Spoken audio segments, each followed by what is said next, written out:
Have a wonderful day. Enjoy the story, everyone. James Harrison was not the kind of man who was easy to approach. At 38, he already owned Harrison Enterprises, a corporation spanning real estate, technology, and finance. People called him the Ice Billionaire because of his perpetually cold face, a voice steady and flat like a financial broadcast, and a rigid schedule so precise that even the Swiss watch on his wrist seemed obliged to follow it. James once believed he understood the world well. Money bought loyalty. Contracts bound people. But a few years ago, the betrayal of a close business partner had left a deep crack in him. Since then, James had been wary of everyone, including those working inside his own home. Strangely enough, despite his immense wealth, he couldn't seem to keep a maid. Most lasted only a week. Some were far too curious, others clumsy, and a few even dared to accidentally take sparkling belongings out of the mansion. James never bothered to explain. He would simply drop one curt word, "Fired." And so, every few weeks, Harrison Enterprises' HR department had to post another ad.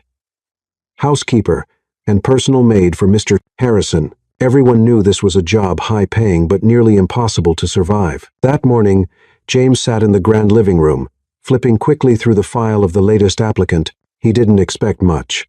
The next one would be just like the rest, either overly polite in a fake way or far too ambitious, until the door opened and a female voice rang out, "Good morning, Harrison. I'm Emily Thompson, here to interview for the position of enduring the most difficult boss in the city." James looked up, his brow furrowing. The woman before him looked to be in her early 30s, tall with a neat figure, brown hair tied back, eyes bright with a hint of mischief. She wore a simple office dress, no designer label, but clean and proper. "I don't recall that phrase being in the job description," James replied dryly. Emily shrugged with a smile. "Oh, I read the online comments.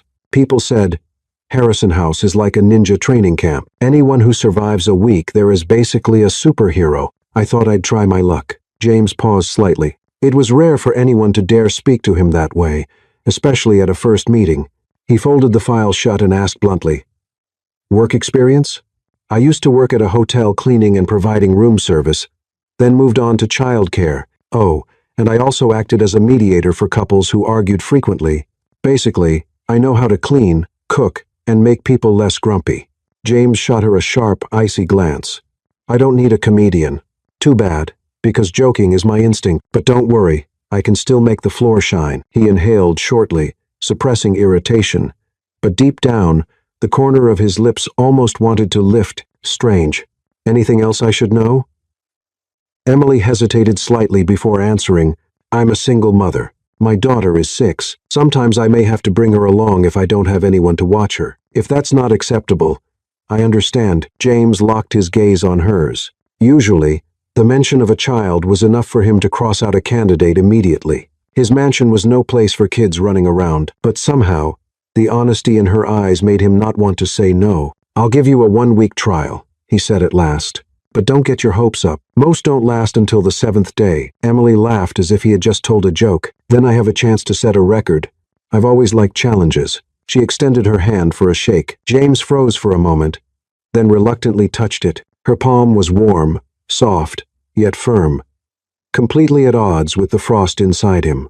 When Emily walked away to begin her first day of work, James remained still for a while. He told himself, "It's only a week. She'll end up like the others." And yet, deep within, a faint sound stirred, like sunlight slipping through a crack in the door. Maybe this time would be different. James Harrison never trusted anyone, especially after countless disappointments. His trust felt like a crystal glass dropped onto stone, shattered into so many pieces, no one could ever mend it. That was why, whenever a new employee set foot in his vast mansion, only one thought crossed his mind. How long will it take for them to reveal their greed? Emily Thompson, the new maid hired that very morning, seemed different, but James refused to be fooled by those sparkling eyes and that playful smile. Too many times he had seen people pretend to be virtuous, only to later squeeze him for money and exploit his trust. That afternoon, James came up with an idea to test her. He decided to stage a little play. His study was a room few ever entered except for cleaners. It was a large space floored with dark wood, high ceilings, one wall of glass windows overlooking the garden, and another lined with towering bookshelves. In the corner stood a sleek safe, as sturdy as a miniature fortress. James opened the safe, pulled out a few stacks of crisp bills, and deliberately left the door ajar, dropping a few notes on the floor where they could not be missed. Then he leaned back in his leather chair, arranging himself as if exhausted from work and drifting into sleep. In reality, behind half-closed lids, he observed everything. His heart didn't race from anxiety, but from curiosity. This was nothing less than a game he always won. A soft knock sounded at the door. "Mr. Harrison, may I come in?" It was Emily. She pushed the door open, carrying a mop and a bag stuffed with cleaning tools. Her demeanor remained light and easy. She even hummed a cheerful little tune. James kept his expression neutral, tilting his head slightly as if in deep sleep. Emily began dusting the bookshelves, moving around the room. Then her gaze landed on the safe. James tensed, his heartbeat giving one sharp thud. She had seen it. A few bills lay scattered on the floor, glowing green in the crisp shine of $100 notes. Emily's eyes widened briefly. James could almost predict what would come next. She'd bend down, pick them up, and slip them into her pocket. But what happened instead left him frozen. Emily didn't pocket the money. She bent down, gathered each bill, smoothed the edges gently, and placed them neatly on the desk. Then, instead of leaving the stack in a messy pile, she began arranging it. First into a square, she frowned and changed it to a circle. Finally, with a soft laugh, she shaped the money into a heart. From the chair, James had to use every ounce of self-control not to leap up. A billionaire who had witnessed every kind of scheme was now struggling to keep still because of one action. Strange, whimsical, and oddly endearing. And that wasn't all. Emily pulled a yellow sticky note from her pocket, scribbled a few lines, and stuck it beside the bills. "Money needs to be tidy, too, so it can multiply better. Boss." Signed with a round little smiley face. James was stunned. His throat tightened with a feeling he couldn't quite name. He had seen people fight tooth and nail for his money, trick and steal to grab more. Never had anyone used his money to make a heart and leave a playful note. Emily carried on cleaning, cheerfully dusting the window panes. Seemingly oblivious to the fact that her boss was asleep, she even sang softly, her clear voice echoing in a room that had only ever known the dry sound of pages turning. James couldn't hold it back any longer. A laugh escaped his lips. Emily startled, spinning around with wide eyes. "You're awake?" James coughed quickly, trying to recover his stern expression. "I just woke up." She squinted playfully. "Just woke up, yet laughing out loud like you've been watching a comedy show." He stayed silent, at a rare loss for words. For the first time in years, he had truly laughed. Not the forced curve of lips before reporters, but laughter rising straight from his chest. "I didn't know you had a habit of shaping money into strange patterns," James finally said. Emily flushed, but remained casual. "At home, my daughter and I like to arrange coins into flowers or hearts. She says, 'Money is like seeds. When you keep it neat, it grows into more.' I thought I'd try it with your bills. Who knows?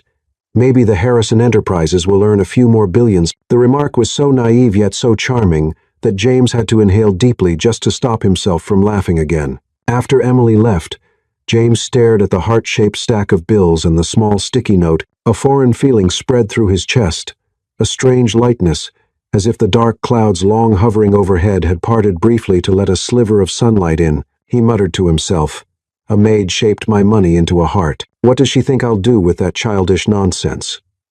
But instead of feeling annoyed, he found it funny. Funny enough, the corners of his mouth wouldn't stay down. That night, as he left his study, James carried the sticky note with him. He placed it carefully in a private drawer, one that had only ever held contracts and financial reports. Something so small, yet so unlike anything he had experienced before, and he admitted, though reluctantly, for the first time in years, Mr. Harrison had truly laughed. The next morning, the mansion on the hill awoke to the scent of early sunlight and footsteps, as light as a cat's duck. Emily arrived earlier than scheduled, carrying a small basket with a few bright lemons, a bundle of daisies she had picked up quickly at the market, and a dazzling smile like a ribbon tied around a brand-new day. "Good morning, Mr. Harrison," she called, just as James passed through the hall, espresso cup in hand as always. "You're 13 minutes early." James checked his watch.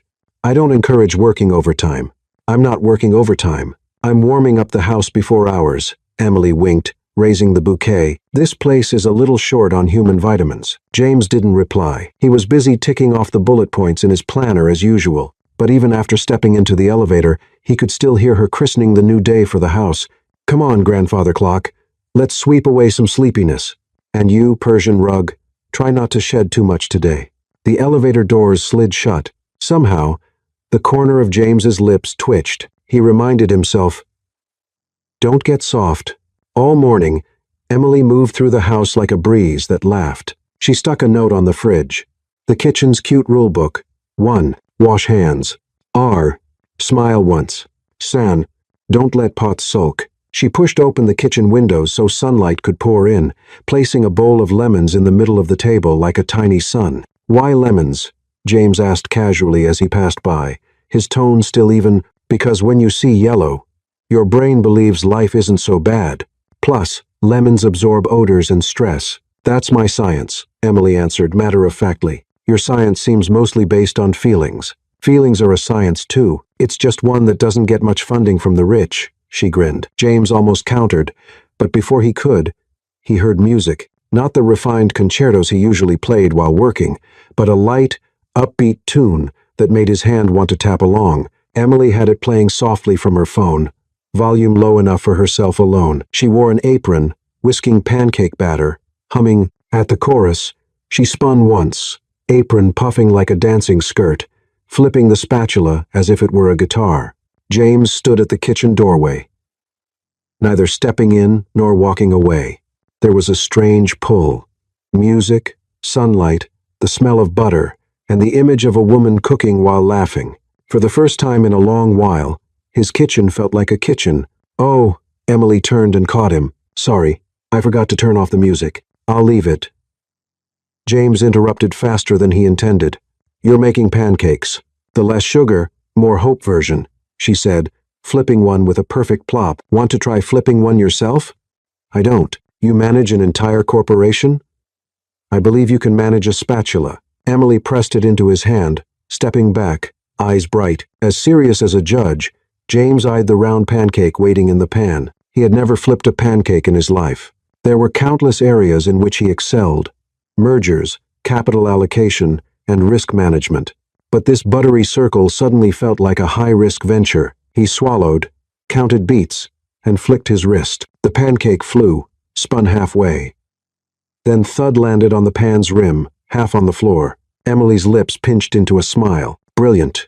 A pancake that knows how to break boundaries. I'll have the pan's rim redesigned, James muttered, though his ears flushed faintly. No need. Emily quickly scooped up the fallen bit, tossed it, and wiped the floor. Next time, feel the rhythm. Like this. 1, 2, 3, flip. She turned her pancake smoothly, like a magic trick. James realized his hand was tapping a rhythm on the counter without his noticing. He quickly shoved it into his pocket. You've got good rhythm. Emily tilted her head. I don't dance. I didn't invite you to dance. Just a pancake. They both laughed, not loudly, but enough to let the high ceiling breathe. Emily's optimism wasn't loud. It crept into corners through blunt words and little quirks. She stuck googly eyes on the vacuum robot and named it Sir Roomba. That afternoon, as James walked through the living room, he found her crouching, speaking to the robot. Now, Sir Roomba, that corner is the house's emotional gray zone. Clean carefully. All right, you are talking to the vacuum. James paused. Yes. After a lifetime of observation, I've learned adults only listen when you turn them into cute objects. Thought I'd try it with Sir Roomba. With me, you don't need to turn me into an object. In that case, listen to this. You need one afternoon without reports, Emily said straight out, looking him in the eye. Just one to give this house some laughter. Her directness made James falter for a beat. Very few people dared tell him not to work, but Emily's sincerity carried no ulterior motive. It felt like a prescription for a house starved of a soul. I'll consider it, he replied shortly. Perfect. I'll issue a free ticket for that afternoon. She smiled, pulling a scrap of paper from her pocket. Ticket?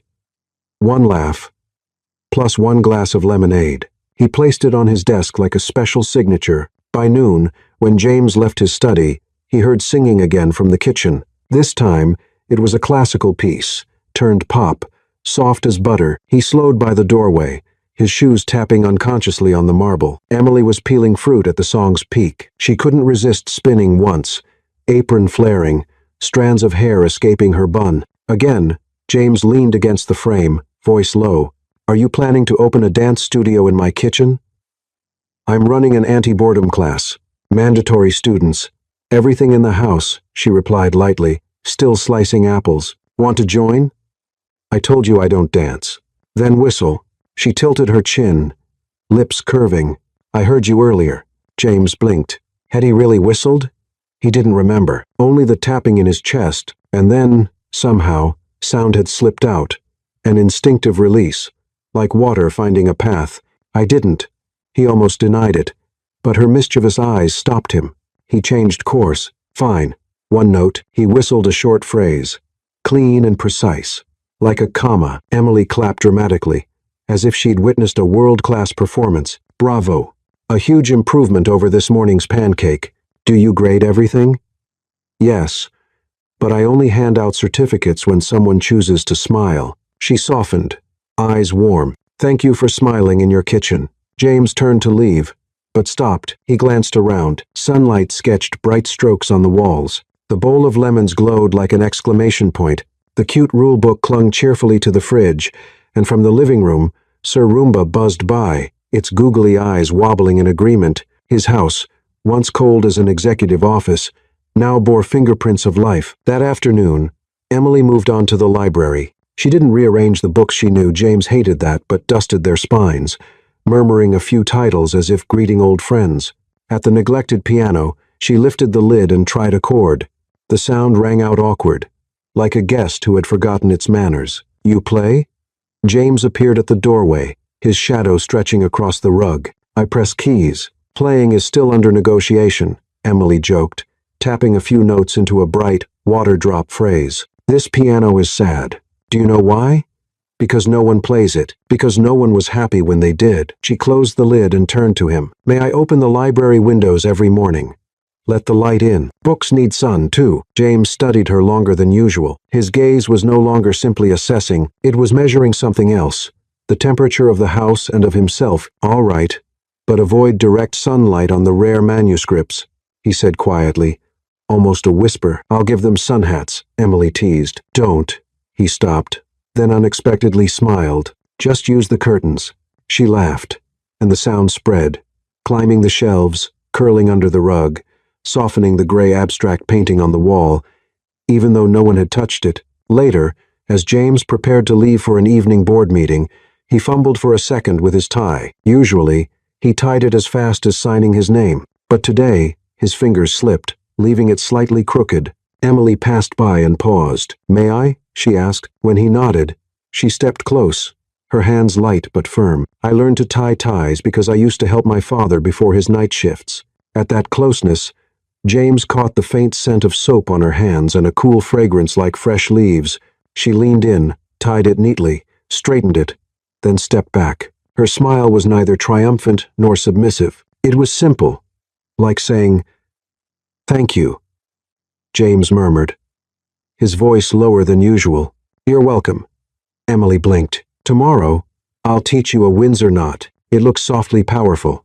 "I already have power," he replied firmly, though his smile betrayed his satisfaction. "Then add soft." She shrugged. In the elevator, James caught his reflection. The tie was perfectly straight, yet, strangely, what altered his face wasn't the knot. It was the faint glow at the corner of his eyes, the kind that only appeared after leaving a room with laughter. That night, returning late, James walked slowly down the hallway. The mansion was no longer entirely silent. Somewhere, the ceiling fan hummed softly. From the kitchen, vanilla and butter still lingered, like a memory of morning.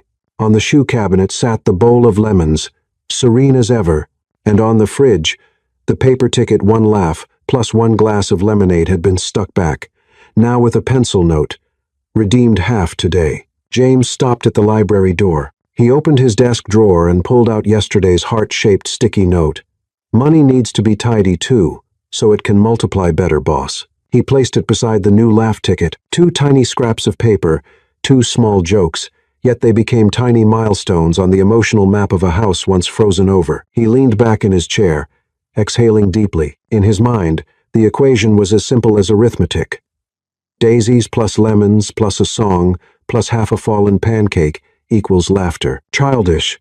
Silly, even. But in the end, the thing adults least wanted to admit was exactly what rescued them from drought. James switched off the lights. Just before the door closed, he heard Emily's voice in the distance, probably talking to Sir Roomba, saying, "Tomorrow, sweep in another layer of sunshine." All right. He shut the door, and the smile arrived with the dark. For the first time in years, the house truly held laughter, and strangely, it made everything, even a man of steel, feel lighter. Saturday morning dawned with a sky as clear as freshly polished glass. Emily entered the Harrison mansion with eyes a little uneasy. Beside her walked 6-year-old Lily, clutching a teddy bear missing one ear. "I promise I'll be good," Lily whispered, her dark eyes sparkling. "Yes, just for today. I couldn't find anyone to watch you," Emily answered softly, then bent down to add, "Remember to listen and don't run around." "Okay." James had a lighter schedule than usual and was sitting in the library reviewing reports.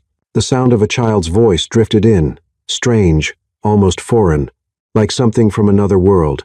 He frowned. Children were something he avoided. They were too noisy, too unpredictable, and worst of all, too capable of shattering a heart he had worked hard to keep frozen. He stepped into the hall and saw Emily with a small girl at her side. She wore a pale pink cotton dress, her hair in 2 uneven pigtails tied with ribbons, which only made her look more mischievous. "And this is—" James' voice dropped. Emily straightened immediately, almost shielding her daughter behind her. "Lily, my daughter. I couldn't find anyone to care for her today. I'm sorry. If you'd prefer, I can, it's fine." James cut in shortly. His voice was neither loud nor warm. "She can stay." Emily exhaled in relief. Lily, meanwhile, stared wide-eyed at the stern man before her, then shyly said, "Hello, Uncle?" James froze.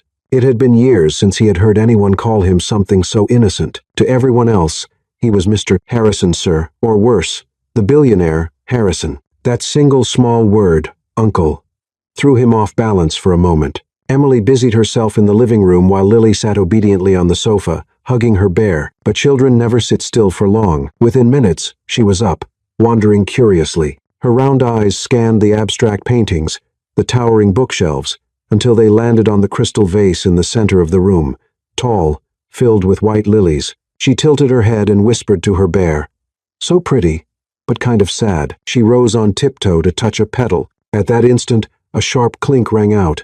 The vase wobbled, then toppled, shattering against the wooden floor. "Oh no!" Emily spun around, horrified. Shards of crystal scattered, flowers broken. Emily's face went pale as she rushed forward, pulling her daughter behind her. "Mr. Harrison, I'm so sorry. I'll replace it immediately." James emerged from the library, his gaze cold. Disorder was something he despised, and that vase had been a rare keepsake. Emily braced herself for his anger, but Lily didn't hide behind her mother. She stepped forward, eyes shimmering with unshed tears, yet shining with courage. "I'm sorry, Uncle. I didn't mean to. I just wanted to take a closer look." Then, to the astonishment of both mother and master, Lily knelt and began gathering the flowers. Unfazed by the shards, Emily panicked. "Sweetheart, careful. Don't touch them." "It's okay, Mama. I just want to fix it," she said firmly. She fetched a small ceramic vase from a side table, carefully arranging the unbroken lilies inside. The broken stems she bundled together, wrapping them gently in tissue. Within minutes, a new vase of flowers stood there, not perfect, but natural and innocent, like a child's artwork. "There, done." Lily looked up, eyes shining. "I'll call it the vase that stood back up." The room fell silent. Emily didn't know whether to laugh or cry. As for James, he stared at the little girl. Something strange stirred inside him. Not anger, but wonder. A child had broken something valuable. Yet, instead of hiding or fearing punishment, she had used her innocent imagination to turn the damage into something new. While offering a genuine apology, James slowly crouched, meeting Lily at eye level. "Why did you do that?" "Because if something breaks, you can make it beautiful in another way." "Mama said so," she replied simply. "And you look sad. These flowers are meant to bring you less sadness." James's chest tightened.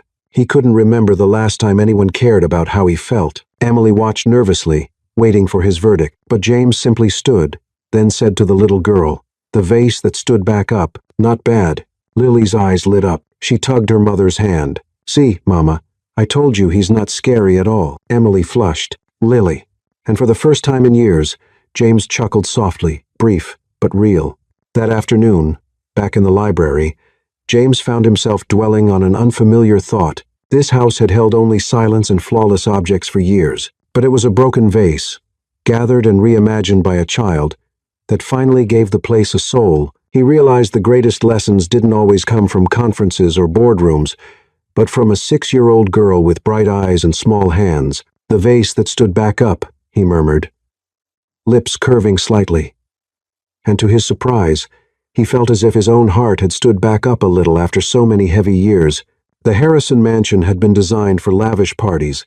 The dining room stretched so long that even with 10 people seated, it still looked empty. Chandeliers glittered, cutlery shone in precise rows. Yet, since it was built, James had never truly used it for a meaningful meal. Most of the time, he ate quickly in his office or had his assistant bring food in. But today, words left his lips that startled even himself. Miss Thompson, tonight, cook me a meal. I want to see if your taste can satisfy someone as discerning as I am. Emily, wiping down the kitchen counter, snapped her head up. Her brown eyes lit up as if sparked. Oh, so I'm being invited to dinner with the boss. Is this an honor or a test? Both, James replied evenly, though a flicker of curiosity hid in his eyes. Then you'd better be ready because my cooking isn't fancy. I cook to eat, not for magazine photos.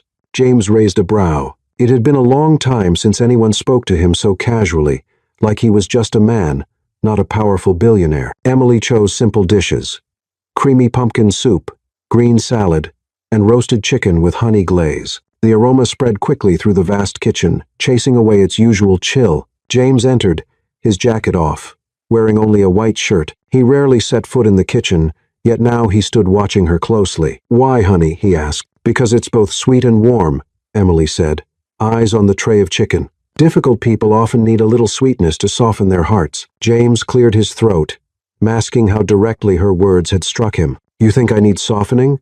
Not just need, desperately need. She teased with a quick grin.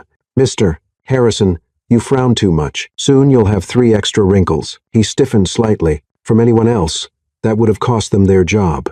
But with Emily, he didn't feel irritated. Instead, he felt lighter. When the meal was ready, Emily pulled out a chair across from him. I expected you to sit at the head of the table, a whole meter away, like some aristocrat in a movie. I don't like theater, James said, sitting beside her rather than at the head. That would feel like a board meeting. Good. At least now we can hear each other chew, Emily quipped, nearly making him choke on his drink. He glanced at her. She was happily munching on salad without the slightest pretense. Her unguarded air stood in stark contrast to the lavish dinners he'd attended, where everyone smiled politely while second-guessing each other. So, what do you think? She asked when he tasted the chicken. James chewed slowly, deliberately, keeping his face serious. It's decent. Just decent? Emily put her hands on her hips. I spent all afternoon marinating that chicken.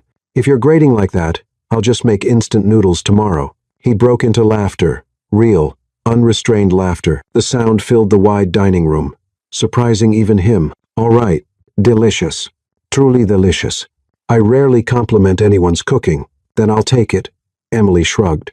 Though the pink in her cheeks betrayed her pleasure, the meal continued in an unexpected warmth. Conversation, laughter. Emily shared stories from her hotel job, including a peculiar guest who demanded room service at 3:00 the morning because his dog had barked. I told him, sorry, sir. I clean rooms, not do therapy for dogs, she recounted, eyes sparkling. James chuckled, shaking his head. You do know how to surprise people. Good surprise or bad? Haven't decided yet? But his voice carried amusement. Emily casually added another piece of chicken to his plate. Eat more. People who frown frequently often appear to lack energy. I don't frown. You just frowned, saying, I don't frown. She shot back. James went quiet for 3 beats, then laughed again, this time openly. As dinner wound down, Emily poured him a glass of honey lemonade. This is a healing drink. If you don't feel better after this, you can deduct it from my paycheck. James took a sip. The sweet, cool taste slid down his throat, bringing a strange comfort, simple and peaceful. He looked around the table. 2 plates of simple food, a vase of daisies Emily had placed in a ceramic. The atmosphere wasn't luxurious, but it eased his heart. A memory flickered. Long ago, as a child, he had meals like this. His mother's laughter, his father's spoon tapping in rhythm, all gone now, buried under mountains of contracts and sterile banquets. And tonight, inexplicably, that memory returned.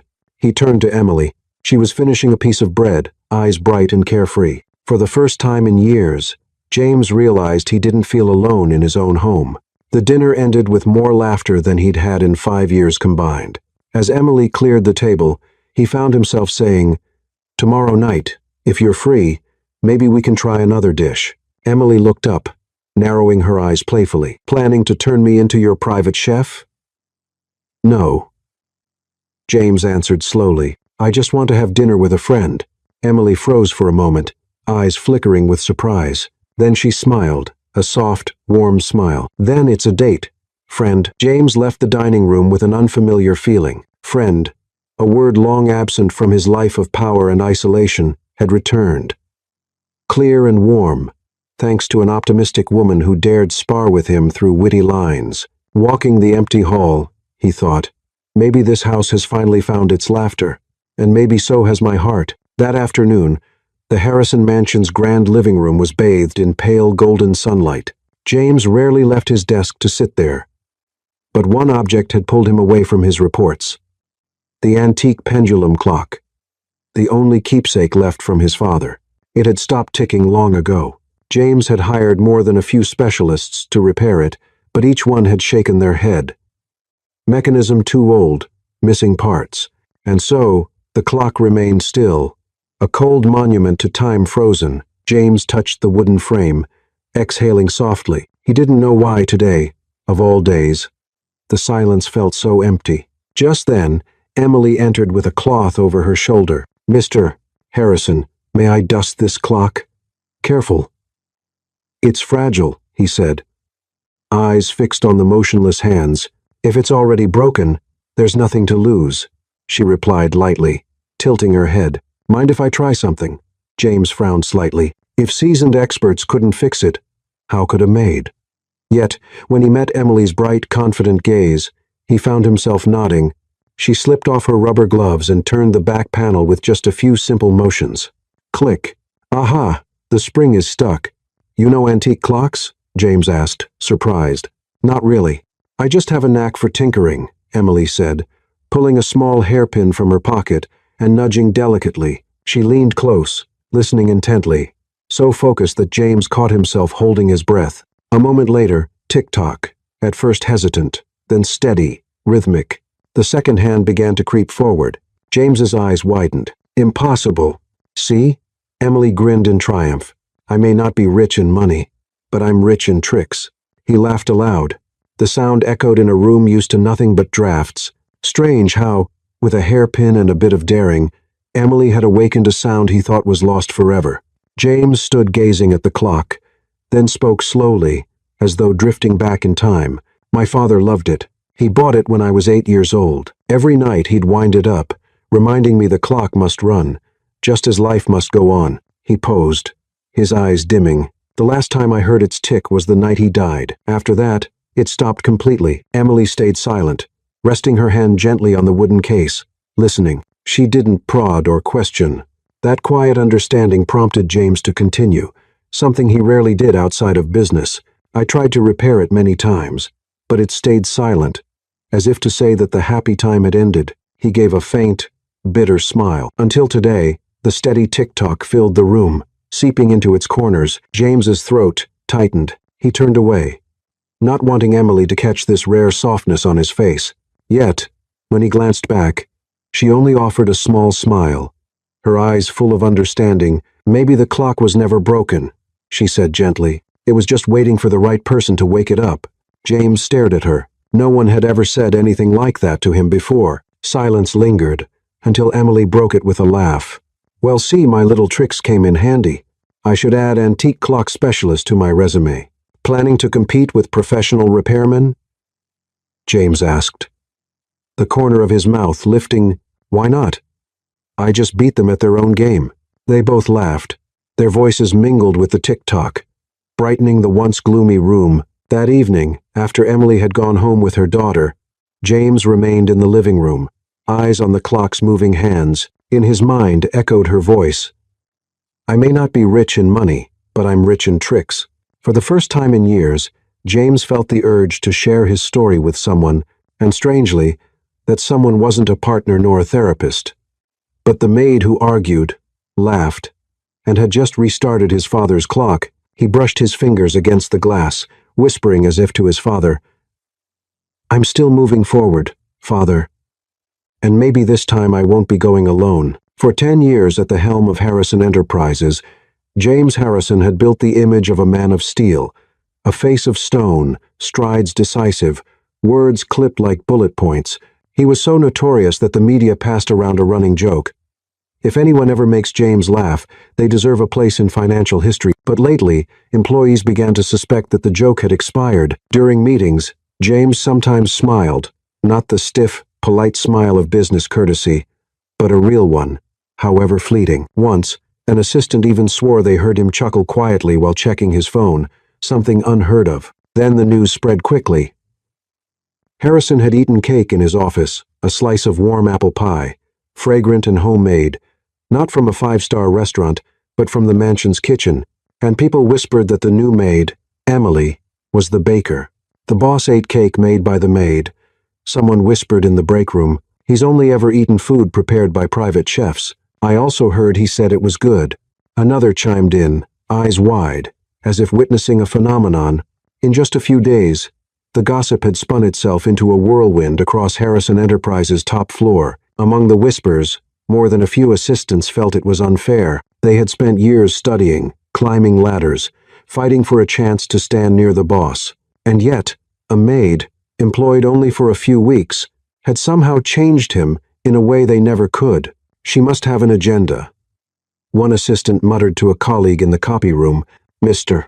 Harrison never trusts anyone. Why her? Exactly. Women like that are clever. Wouldn't surprise me if she ends up with her own room in the mansion. The words were quiet, but sharp enough to feed a wave of suspicion. Eyes began to follow Emily whenever she came to headquarters to deliver files or carry documents from the mansion. Emily didn't care much about the rumors. She was too busy with work, and her daughter, still, sometimes in the elevator or a hallway, she caught the whispers trailing behind her.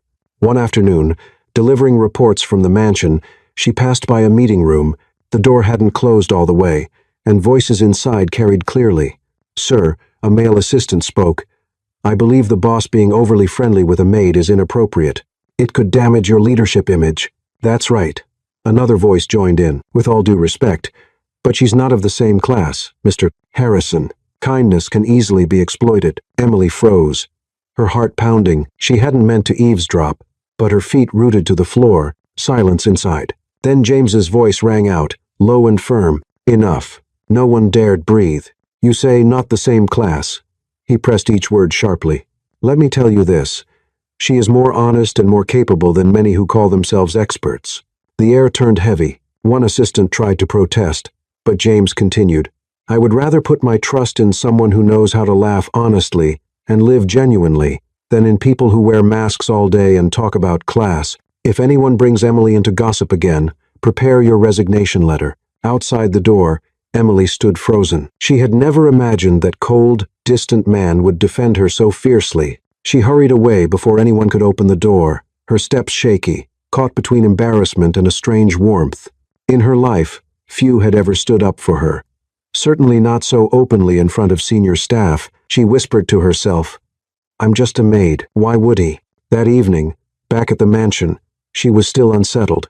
Lily noticed her mother's silence and asked, Mama, what did Uncle Harrison do to make your face red? Emily startled. I'm not blushing, but her hand brushed against her chest. Inside, her heart was still fluttering with an odd new rhythm. A few days later, James passed the kitchen and saw Emily making apple pie. He slowed, hesitating. People say if I eat too much of your pie, it'll ruin my image. Emily turned, feigning seriousness. Then you'd better stop eating it. James raised a brow. You want me to give up apple pie? No, she laughed. I want you to eat double just to give them more to gossip about. This time, James couldn't hold back. He laughed loud and unrestrained. The sound filled the kitchen so much that Lily came running in, laughing too, without even knowing why. And so, the mansion that had once been cold and silent echoed again with the warmest sound of all, the laughter of a family not yet named. Sunday morning, sunlight poured across the gardens of the Harrison mansion. Emily packed a picnic basket, sandwiches, a few bottles of orange juice, and an old kite that Lily had insisted on bringing. Mom, today let's go to the park. I want to fly my kite, Lily cheered, hopping on her toes. All right, let me finish cleaning the kitchen, and then we'll go, Emily replied while wiping down the table. Lily suddenly stopped, eyes sparkling as if struck by an idea. Just then, James stepped out of the living room in his white shirt and tailored trousers, ready to head to the office, even on a weekend. Uncle Harrison, Lily cried, running to hug his leg. Come have a picnic with us today. James froze. His schedule for the day was already packed. 2 virtual meetings. 1 contract to review. The words, "I'm busy," almost slipped out. But then he caught the clear, pleading eyes of Lily and hesitated. Picnic, he repeated in his steady baritone. Yes, with sandwiches, orange juice, and a kite. Lily beamed, holding up the colorful paper kite. It'll be so fun. Emily jumped in, embarrassed. I'm sorry, Mr. Harrison. Lily doesn't realize how busy you are. I'm free. I can go, he said abruptly, surprising even himself. Quietly, he texted his assistant to cancel the day's schedule. The park was only a 15-minute drive outside the city. Though famous for its rolling lawns and clear lake, James had never once set foot there. When the car stopped, Lily bolted out, squealing with joy. Emily spread out a checkered blanket and set down the basket. James stood awkwardly for a moment, stiff amid the noise and bustle. He was used to boardrooms, not families on picnic blankets. Not sitting down? Emily looked up, squinting playfully. Or are you planning to negotiate contracts with that tree over there? James chuckled under his breath. He took off his jacket and sat beside her, still a little stiff. But when Lily proudly handed him the first sandwich, the awkwardness began to melt. Eat. Uncle, Mom and I made this one together. It's got lettuce, ham, and a little cheese. James took a bite, chewing slowly. The taste was simple, yet strangely better than any luxury meal he'd had. Not bad, he murmured. There it is again. Not bad, Emily teased. You actually want to say it's good, but you can't bring yourself to, can you? He glanced at her, lips tugging upward. Maybe. After eating, Lily pulled them both onto the lawn. Come on, my kite has to fly the highest. I've never flown a kite, James admitted. Then today's your lesson, Emily said, placing the string in his hand. Don't worry. 6-year-olds can do it. So can you? He stared at the reel of string, then at the flimsy paper kite. To him, the whole thing seemed pointless. But as Lily ran ahead, hair flying in the wind, something in his chest lifted. You have to run too, Emily shouted, tugging him along. And so, James Harrison, the stern man whose strides usually crossed red-carpeted conference halls, found himself sprinting across grass, kite string in hand. When the kite caught the wind and soared skyward, he burst into laughter. A full, booming laugh. Free and unguarded. See? Lily clapped. I told you you could do it. Later, the 3 of them rested beneath a large tree. Lily invented a game of tossing paper balls. One throw went too far, hitting James squarely and spilling orange juice down his crisp white shirt. Oh no, I'm sorry. I didn't mean to, Lily gasped. Emily panicked too. I'll wash it right away, Mr. Harrison. But James laughed so openly that both mother and daughter stared in shock. He unbuttoned his jacket, leaving the stain to spread. It's just a shirt. Honestly, I feel better when it's not so perfect. Emily froze. In that moment, he wasn't the exacting billionaire boss. Just a man letting himself enjoy being ordinary. The sun dipped low, casting a golden glow over the lake. Lily, exhausted from play, fell asleep in her mother's arms. James sat across, silently watching. He realized the joy of the day hadn't come from numbers in a report or a deal closed. It came from a child's laughter, from a clumsy sandwich made with care, from a kite climbing into the sky. Softly, almost to himself, he whispered, Maybe happiness really is this simple. Emily lifted her gaze, meeting his. In the quiet of dusk, no words were needed. Both of them understood. Some moments are small, yet powerful enough to change an entire heart. That noon, the Harrison mansion was quieter than usual. James had just finished a virtual board meeting and walked down to the dining room, only to notice there was no familiar aroma drifting in from the kitchen. He frowned, a strange unease rising in his chest. He searched the ground floor, but saw no sign of Emily. Just then, a soft cough came from the small lounge next to the kitchen. James pushed the door open and found Emily slumped against the wall, face flushed, eyes shut tight. Lily sat beside her, panicked. "Uncle Harrison, Mama has a fever. I don't know what to do." James froze. In all his years running a corporation, he had handled billion-dollar deals and media crises, but this moment left him flustered. "It's all right," he said softly, stepping forward to support Emily. Her skin burned with heat, her forehead damp with sweat. Emily opened her eyes, lips trembling. "I'm sorry. I must just be exhausted. Let me rest a little, and I'll be fine." "Quiet. Don't talk," James ordered, but his voice carried unexpected gentleness. He lifted her into his arms as carefully as if the slightest force might break her. Emily's eyes widened in surprise, her heartbeat stumbling. It had been so long since anyone had held her like this, safe, steady, and warm. He laid her on the bed and tucked the blanket around her. Lily sat at the edge, clutching her mother's hand. "Watch over her. I'll do something," James said before realizing he had never cared for a sick person before. He hesitated, then declared, "I'll make porridge." The Harrison kitchen had rarely seen such chaos. James rolled up his sleeves, pulled rice from the fridge, but fumbled, unsure how to wash it. Water splashed everywhere. Grain spilled over the counter. Lily stood beside him, frowning like a tiny schoolteacher. "Not like that, Uncle. Mama taught me.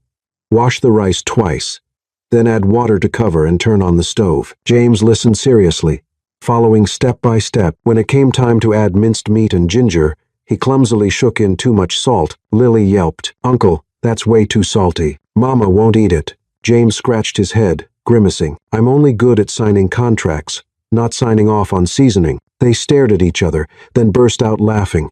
The tension eased in the kitchen, once filled only with the clink of silverware, now echoed with chatter and laughter.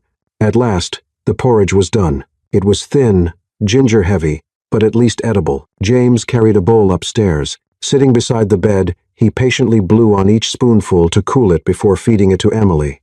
She opened her mouth reluctantly, too weak to resist, and not wanting to offend him either. The porridge was salty, spicy, strange at best, but it was the way James carefully fed each bite that brought tears to her eyes. "It's delicious," she whispered, her voice trembling. "Don't force yourself. I know my cooking's awful." James smiled, his eyes unusually tender. "But for the first time in my life, I want to take care of someone." Emily looked at him. His deep eyes were no longer cold. They glowed so warmly. Her heart trembled. She realized then that the icy walls surrounding this man were beginning to melt. By afternoon, Emily had drifted into sleep. Lily curled against her mother's side while James sat quietly in a chair by the bed, watching. He reached out to brush a few damp strands of hair from Emily's forehead, his touch so careful as though afraid to wake her. In that moment, something heavy stirred in his chest. Not pity, not duty, but a deeper desire to protect these two, not for a day, but for always. He had thought happiness was found in rising profits, in soaring stock prices, but now, looking at Emily's tired face and Lily's peaceful sleep, James understood true happiness was this simple.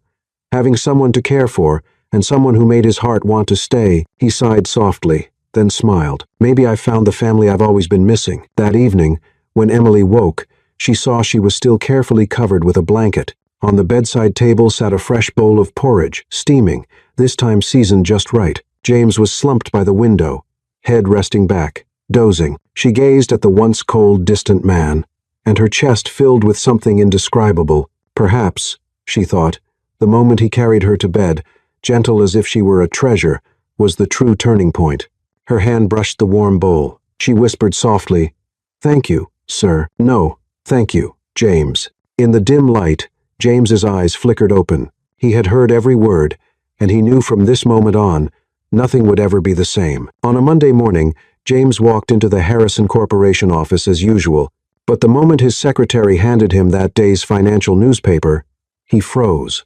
On page 2 was a blurry photo, blurry yet clear enough.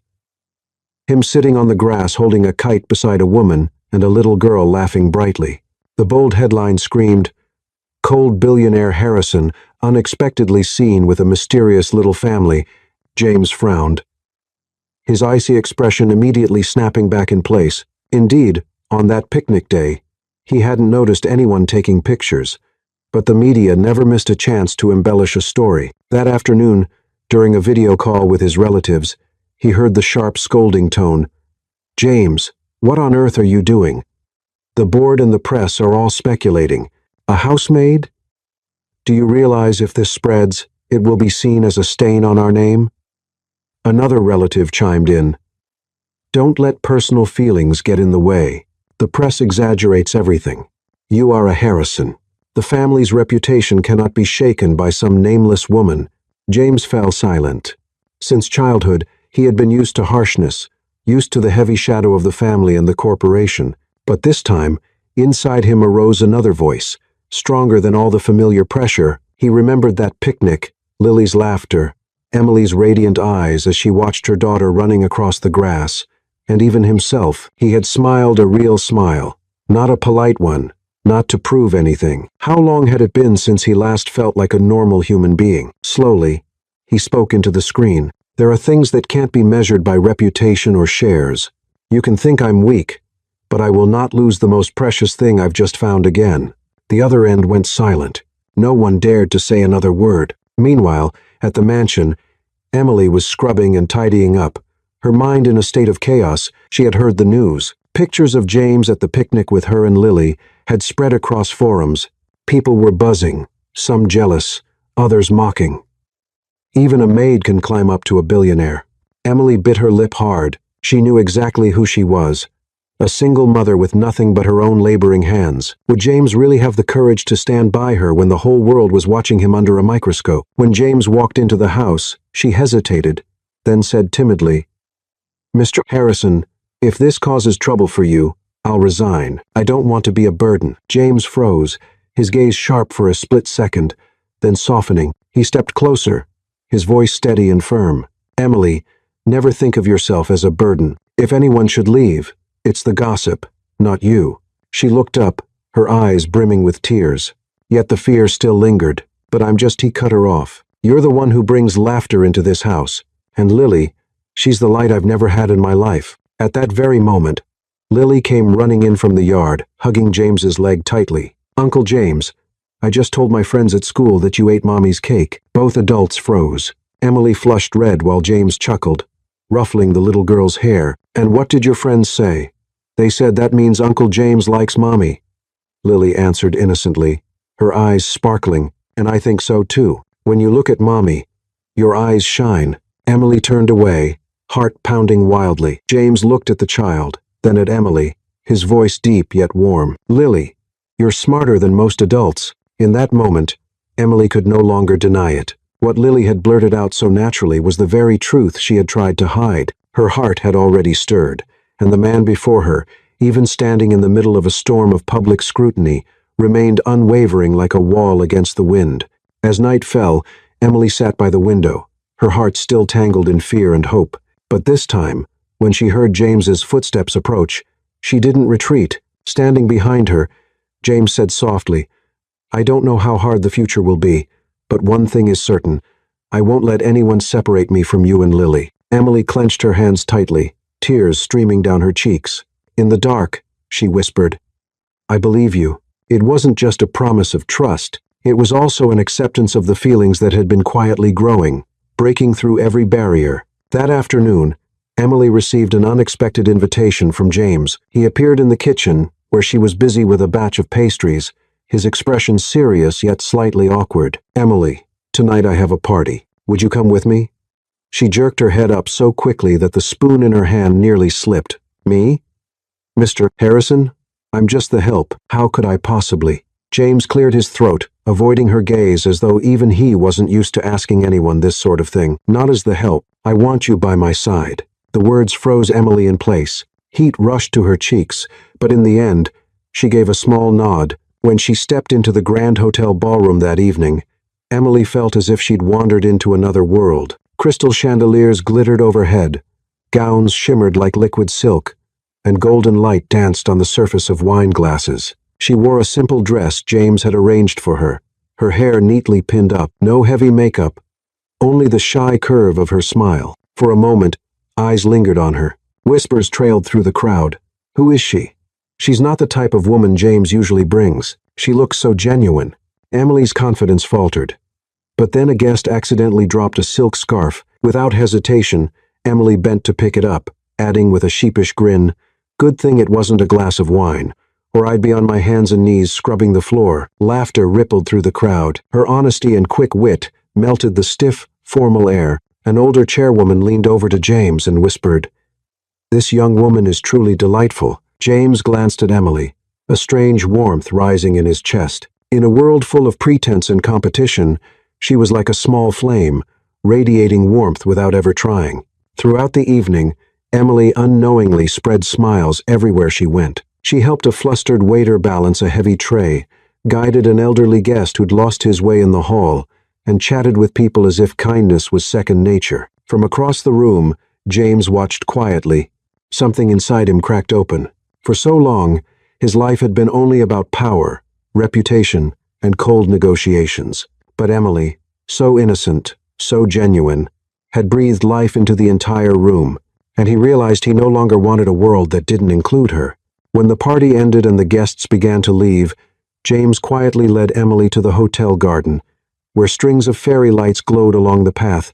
The night air was cool, carrying the faint scent of blossoms. Emily hesitated. "Thank you for tonight, but I'm sure I embarrassed you." People looked at me strangely. James shook his head, his voice low and steady. "No, Emily. You lit up that room." She lowered her eyes, her heart racing faster than usual. He studied her for a long moment. His gaze held both certainty and nervousness, like a man about to do something he'd never done before. Finally, he exhaled and murmured, "I'm not good at saying these kinds of things, but I don't want you to be just the housekeeper anymore.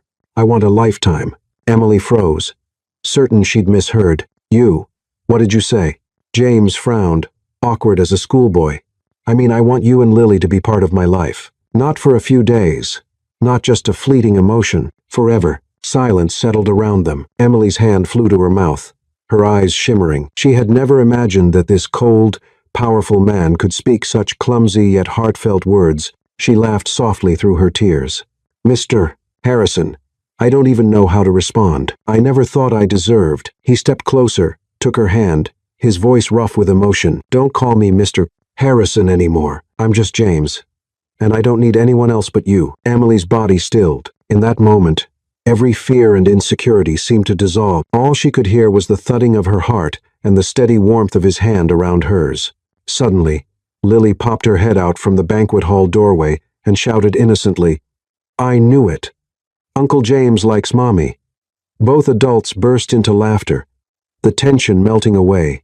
Emily's cheeks turned crimson, while James gently patted Lily's head, then turned back to Emily with the softest gaze she had ever seen from him. That night, in the quiet garden, a clumsy yet sincere confession opened a brand new chapter for three souls who had once felt lost, but had now found each other. A year had passed since that night when James awkwardly blurted out his confession under the garden lights. 1 year. But for Emily and Lily, it felt like a sweet, unending dream. Emily was no longer the quiet maid who silently swept floors or cooked breakfast every morning. She had become the wife of James Harrison, but to her, that title wasn't about wealth or status. It was proof that after all the storms, she finally had a true home.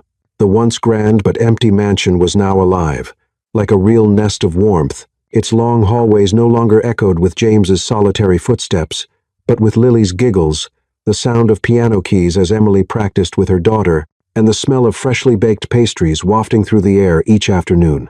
Breakfast was no longer James sitting alone at the long, cold dining table. Now he was greeted by the sight of Emily preparing simple meals, toasted bread, fried eggs, and a glass of warm milk for Lily. Sometimes he even tried baking himself, usually ending up with lopsided pastries that sent both mother and daughter into fits of laughter.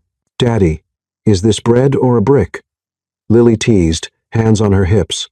eyes sparkling mischievously. James pretended to be stern, raising an eyebrow. You dare compare the CEO's masterpiece to a brick?